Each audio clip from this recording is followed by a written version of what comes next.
Dragon Quest. Apologies for that clickbait title, but the thing is, you guys have no idea how long this has been on the chopping block. This fucking abomination for the longest time has been my most hated episode in the entire series of Friendship is Magic. Up until now, I've only seen this episode once, and it has haunted me ever since. You'll recall my collab on Mysterious Mare-do-Well and how Voice of Reason and I broke down everything wrong with Meriwether Williams' first story in MLP, and even to this day, it's still regarded as one of the worst episodes in the entire series. But you know what? That's fine. It's the writer's first foray into ponies, and even though it completely sucked, you can forgive a newcomer's first script into a show, knowing that they will improve their craft from the mistakes of the past and make much more compelling stories in the future. But, oh, dear Celestia, would you ever be wrong? While some may defend Mysterious Mare-do-Well, ain't no ponies defending this episode. No way. And there are so many elements that make this story absolutely fail on a fundamental level. But you know what? I'll point out the crux of this issue, the vacuous and annoying part of this story that makes you want to bash your head endlessly against the nearest wall. Something instinctive that whenever I see this guy, I just want to punch him into oblivion. No joke, when I watch Gauntlet of Fire, I dreaded his return. And because of this guy, I could not enjoy that episode at all. And I'll admit, I was being unfair to, honestly, what was a really good episode. But I digress. My point, Garble is the worst character ever created in Friendship is Magic. That is, if he had any wings. You afraid the lava will hurt your soft pony hide? And every fucking time he opens his big fucking mouth, I just want to stab him in the throat with a nice pick just to watch him die! I hate him! I hate you! I hate this guy!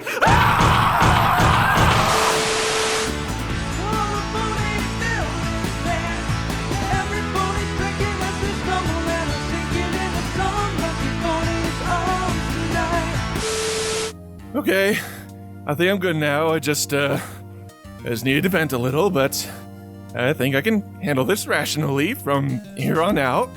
Spike's pen pals with a namby-pamby pony princess. Shut up, shut the fuck up! Someone help me! Send help! Ah!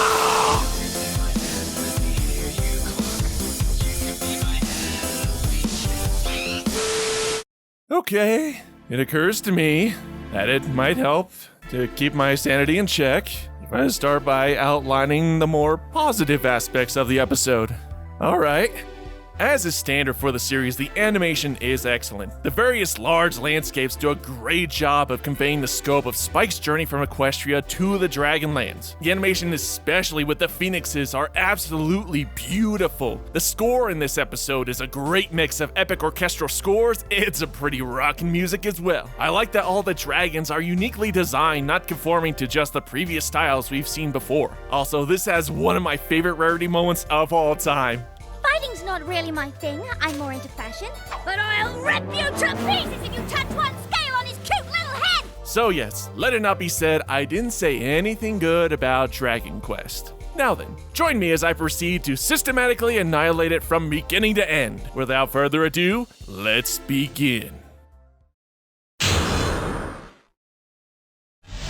The main six and Spike watch the dragon migration. Objection! Look, Fluttershy, I watched that boring butterfly migration with you.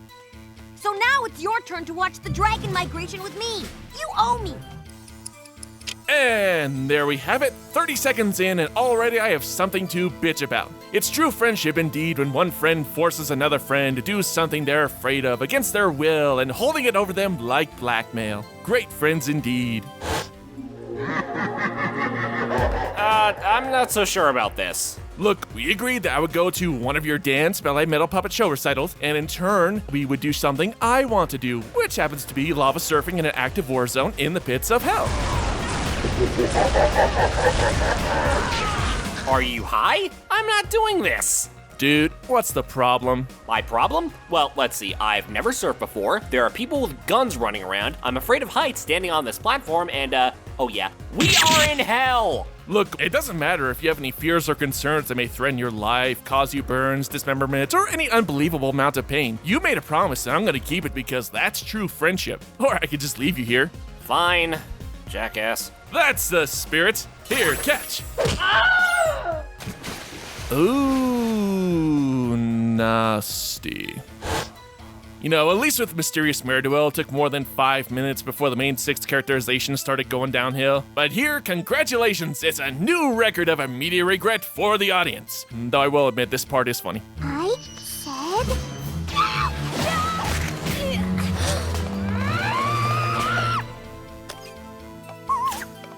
Good thing she remembered to open that window, otherwise that could have been an awkward ending. And she's dead. The end.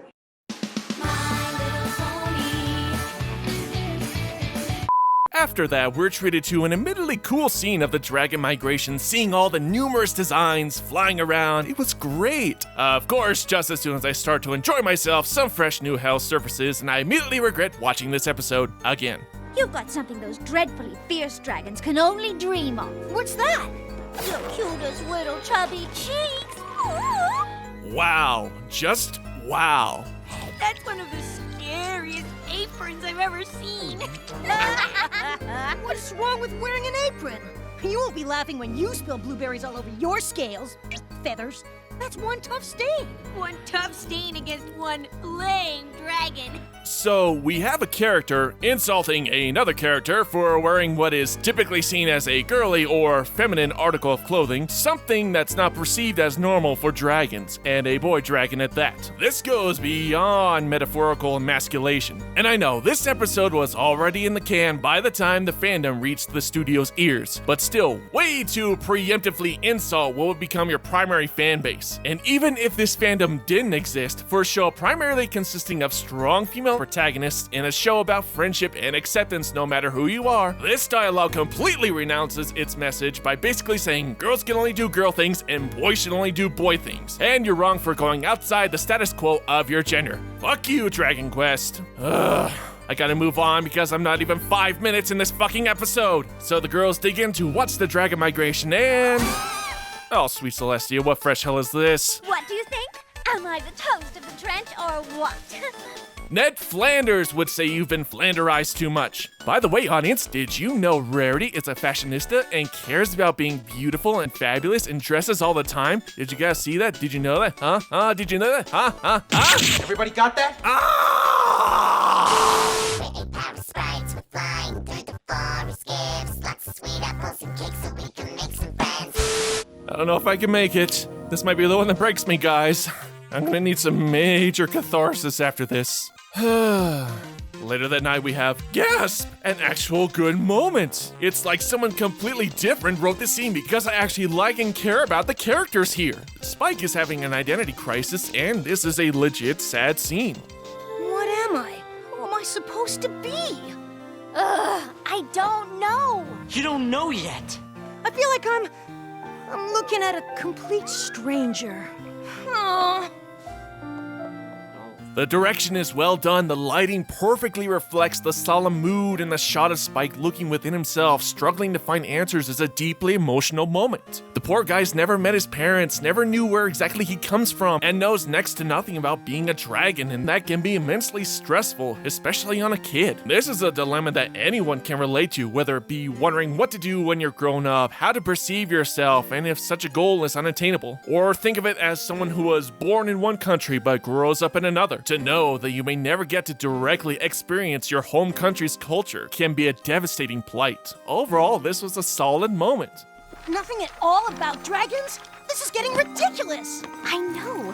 It's hard to believe, but ponies know next to nothing about dragons. Your knowledge of the land shall be great. And the train of disappointment continues to roll on. This plot point just slays me for a number of reasons. So no information on dragons at all, huh? I seem to remember a time when Spike was going through his dragon's greed phase and Sakura informed Twilight about dragon biology and how greed affects their growth, or that time we learned about a dragon's hibernation patterns, or I don't know, the dragon migration itself. How can you know about their migration groups with no knowledge of their behavior? Indeed, we know absolutely nothing about dragons, except the things we know about dragons. Also, you're telling me in the entire span of existence in Equestria, there isn't even a single pamphlet on dragons? Something like, oh shit, stay away from dragons, they will wreck your shit. You know, the dragon classifications and how to train your dragon were very basic, but at least it established an easy to read thorough guide.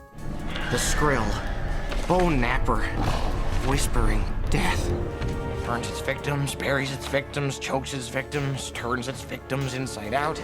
There's been history books, or at least some kind of information, on numerous races in Equestria, but not even a single dragon PSA with illustrations warning others of their dangerous nature. Furthermore, and this is most baffling of all, with this plot point of no recorded books of dragons, implying that no pony has ever interacted with a dragon, how did Celestia acquire Spike's dragon egg? It's a valid question. How did Celestia acquire something from a species wherein no pony possesses no knowledge of them, or has ever interacted with them? Or did she just acquire the egg from some pony? And I know what you're saying, I'm losing focus on the problem here, but I'm not. You can't establish a plot element like this and not see how it clashes with lore we've already established. Oh, but in the Journal of Two Sisters, Luna and Celestia meet a greedy dragon, but guess what? Since that's non-canon, that doesn't help us out very much, does it? You know, it's absolutely astounding that I can't even go a minute without finding something to criticize. I gotta get to the next section or this review will last forever. So our intrepid baby dragon decides to go on a quest of self-discovery and live amongst his fellow kin and learning their ways, completely on his own. And gosh, I think I'm forgetting something. Let's see, what happened last time when Spike encountered a dragon by himself? Take that!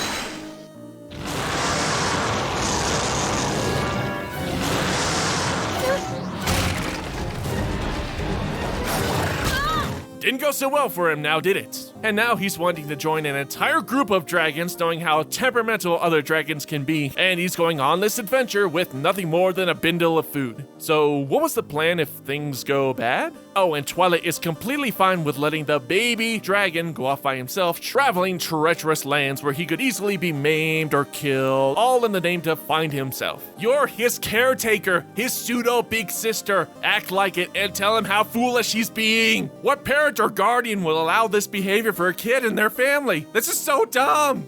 Such great lessons we're learning today. Hey kids, are you confused about your identity? Well, go and leave home on a spiritual quest to a foreign place you've never been to before with what money you have in your piggy bank. At least Twilight and friends decide to trail him so they're not completely idiotic. Anyway, we're treated to another good scene. It's a miracle! There's no dialogue throughout this scene and the minimal sound effects with mostly just an orchestral score carrying the transit to the dragon land, showing off beautiful massive landscapes. I'm enjoying the scenery and the silent determination as Spike trudges through the elements. I feel calm and serene as if everything is all right with the world.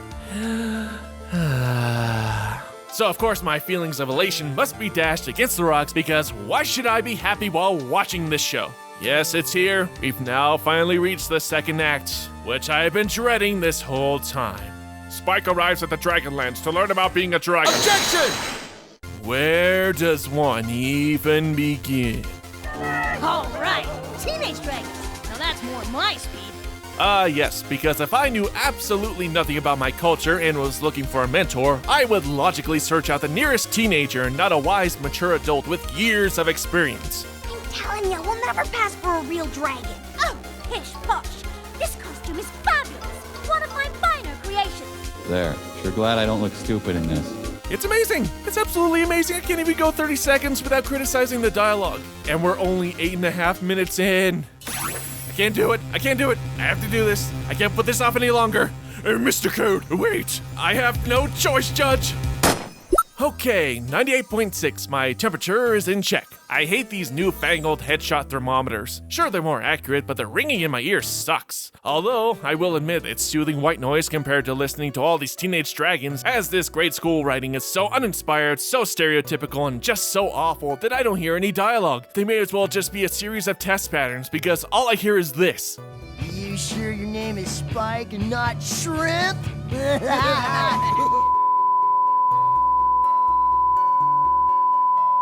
It's annoying, it drones on forever, and I don't care in the slightest what it has to say. Have we not put the one-dimensional bully character trope to rest at this point? Yes, there are many that exist in real life who inherit these traits. They're called assholes, and you don't want anything to do with them. You know why this bully archetype is bad from a storytelling perspective? It's because they're not interesting, they're not well developed, and they're just forgettable artificial tools for moving the plot and characters forward. A few rare exceptions to this trope are Nelson from The Simpsons or Biff from Back to the Future. They're entertaining because they are characters built as stupid, self-aware caricatures, and clever and smart writers poke fun at the stereotype and we have fun with it. There's no charm or wit to any of these cardboard cutouts. They have nothing to offer the protagonist or its audience, and I don't care to know their personalities because they are indecipherable from one another, especially the most loathsome of all, Garble.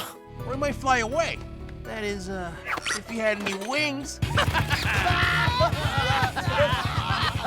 But it doesn't really matter what his name and design is because you could palette swap or switch around the designs with any of the other dragons and you'd get the exact same result. A torturous, mind-numbing experience that makes me want to drop a train on them, and a nuke that will drive all these dragons into the molten core of hell and suffer for all eternity and just die, die, die! Oh hi, I'm that guy, built so fly with a Pegasi. Top class, best on fly, but I do know why, I'm no lie. You know what? It's all clear to me now why no pony in the thousands of moons never recorded anything about dragons. They saw what dicks they were and probably just went around warning ponies to stay away from these jerks as they will steal your lunch money. Oh, and this exchange takes the fucking cake. You see, I live in Ponyville and I'm... Ponyville? That explains it! I knew there was something vaguely ponyish about you. Guys, did you know that dragons are manly and that ponies or anyone else associated with ponies is only feminine? If I didn't know any better, I'd say you were part pony. Who, me? Or maybe you're a pony in a dragon costume. Yes, we get it. It's an allegory for gender roles. Stop doing this because you clearly don't have the skills to write a clever narrative to handle such a topic. Moving on. So we continue with the quote-unquote bonding as Garble and the other dragons continue to be brain jackasses. Medeska, Princess Celestia. Dear Spike, please tell me.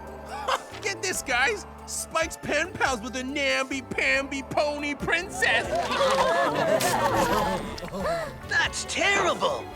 You're right, that bin was meant for recycled paper only. Now for my sake and the audience's sanity, I will now present the only other legit funny scene in this entire episode. I challenge Spike to a tail wrestle. Who's this weirdo? I think he's Crackle's cousin.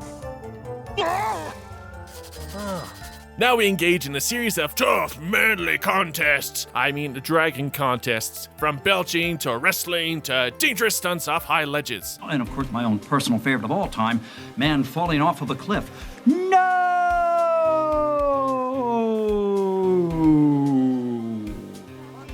Oh, Dr. Cox? Oh, come on. These are just the common stereotypes. You gotta go for the cheap seats, like a farting contest or a dick measuring contest. And oh, wait, they already did that with their tails. I hate this episode. This is dumb, dumb, dumb. The only positive element I can say about these competitions is that the music is awesome. We've had rock music in the shows past, but this is the first time we've gone metal.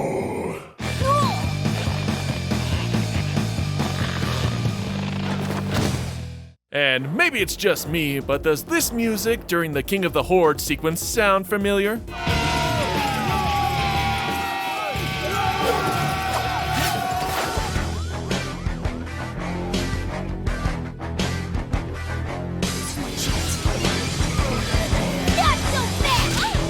Now that's a match I would love to see. In this corner, from Austin, Texas, coming in at 6'2", weighing in at 252 pounds, World Heavyweight Champion, Stone Cold Steve Austin! this corner, hailing all the way from the Dragonlands, is 6'8", weighing in at 359 pounds.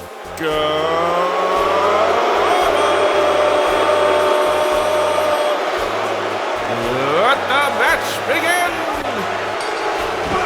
Good Celestia Almighty! As Celestia's my witness, he is broken in half! This is a slobber knocker! Stunner! Stunner!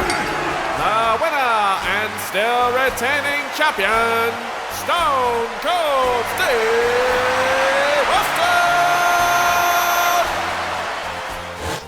Match of the year. Sorry I got off topic. I was under the impression that interesting things were happening.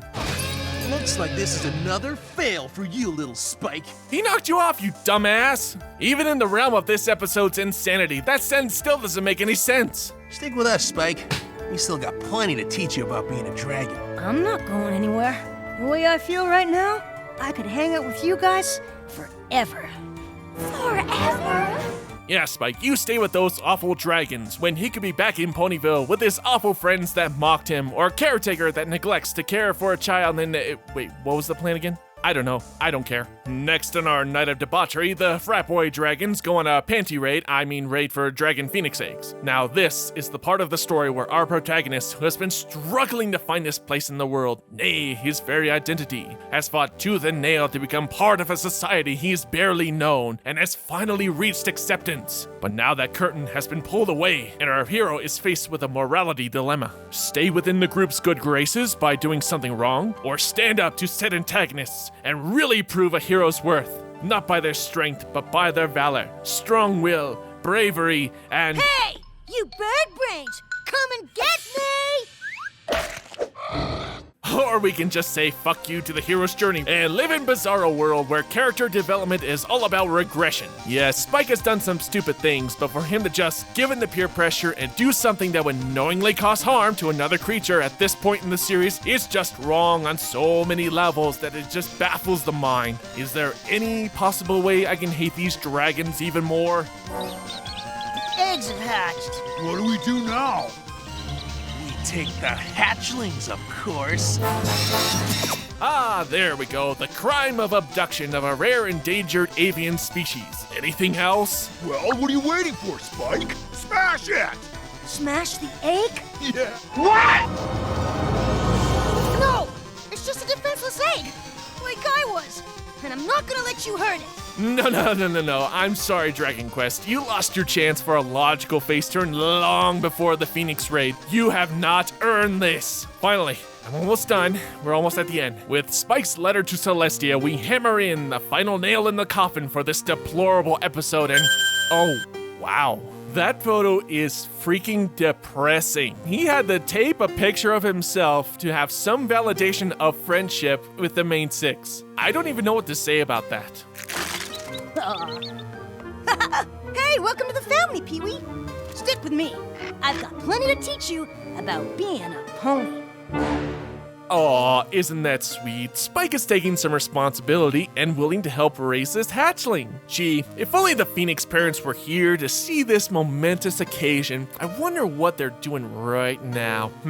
This is just a shot in the dark, but it's possible they might be looking for their lost child. Spike has no inclination whatsoever to return Pee-wee to his nest, where the parents might be looking for him. This is not childcare, this is kidnapping. One final lesson to add to the myriad of things we've learned. Pet abduction. Hey kids, you can take someone's family member or pet as long as you have good intentions. Fuck you!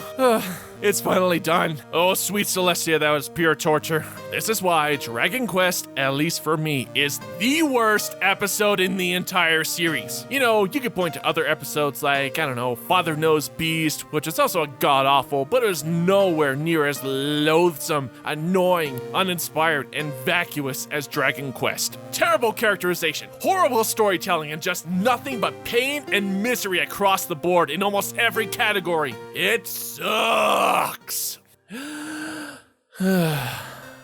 This was a great opportunity to give Spike some real character development, and it was completely squandered. And there is a good story here. You do this by making the story less about an allegory about masculinity and more about self-exploration and personal growth. Lose the flanderization, lose the mocking of Spike wearing girly outfits, and keep the tone relatively somber in the beginning where Spike asks about his origin, but receiving no satisfying answers, beginning the identity crisis needed for self-discovery. And you can even keep the little to no knowledge of dragons plot point, and have the whole group actively go and support Spike for his trip to the Dragonlands. When trying to learn lifestyles about dragons, he and the rest of the group can briefly run into the teenage dragons and other ornery or stubborn dragons. Then they find one dragon who may or may not be an outcast, who is more agreeable and a wiser mentor to teach Spike about dragons. We can have a montage of their history and culture and thus fulfill that plot point about knowing nothing about dragons. Then have some sort of climax where Spike helps with a problem and is accepted amongst most other dragons. He returns home knowing more about being a dragon and is able to share that knowledge with all of Equestria. There, I abridged a bunch of plot elements, but I just wrote out a story that's hundreds times better than what we got. I'm gonna go to my personal quarters and think about life for a while. I'm gonna need some major catharsis after reliving this abomination. Kool-Aid Pony? Hey, you're that namby-pamby pony that's been talking shit about me. Life's good sometimes. Well, I'm here to kick your ass, you stupid pony wony. Uh-huh, yeah, that's nice. Hey, stop ignoring me. It's time for me to teach you a lesson. Bring it on, bitch. Come on, stop being a prissy pussy pony and fight back. Dude, your first mistake was confronting me on one of the most powerful ships in the galaxy. I could have easily killed you in about 10 different ways with just the defenses in this one area alone. Your second mistake was thinking you had any sort of chance of defeating me. So, what was your plan again? Melting your pony hide! Toasty. Say, why don't you keep doing that? You know, I'm usually not into the whole tan look, but I could give it a shot. Shut up! I'm a fire-breathing dragon of destruction that's gonna totally annihilate you! Well, you may be a fire-breathing dragon of destruction, but me? I am a stallion!